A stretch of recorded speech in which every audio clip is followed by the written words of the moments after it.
আপনি কি কখনো ভেবেছেন হাজার হাজার টন ওজনের একটি বিশাল জাহাজ কিভাবে পানির ওপর ভেসে থাকে? আজকের এই ভিডিওতে আমরা জানব এই রহস্য। আমরা জানি লোহা বা স্টিল পানিতে ফেললে ডুবে যায়।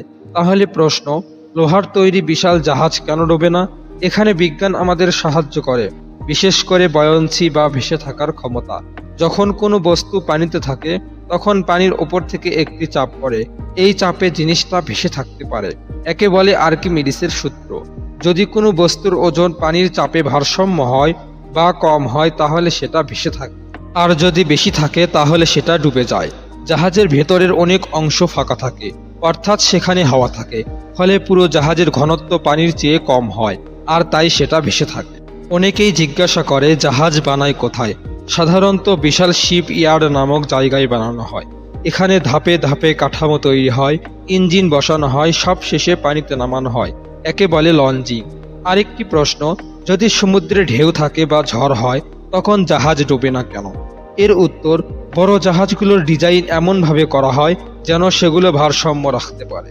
নিচের অংশ বাহাল পানিতে অনেকটা ডুবে থাকে এবং সেটি ভারসাম্য বজায় রাখে। এর সাথে থাকে মজবুত স্টাবিলাইজার, যা দুলে গেলেও জাহাজকে সোজা রাখে। আবার অনেকেই ভাবেন জাহাজ চালায় কে? এর উত্তর হলো, জাহাজে থাকে captain, officer, engineer, radio officer সহ অনেক জনবল। সবাই মিলেই জাহাজকে কন্ট্রোল করে, ঠিক রাখে রুট। আধুনিক জাহাজে থাকে ডিপিএস, রাডার, অটোপাইলট, যা সব কিছু সহজ করে দেয়। অবশেষে অনেকেই প্রশ্ন করে, যদি জাহাজ ফুটো হয়? এর উত্তর হলো, প্রতিটি জাহাজে থাকে সেফটি সিস্টেম, যেমন ওয়াটার টাইট দরজা, পাম্প সিস্টেম এবং লাইফ বোট।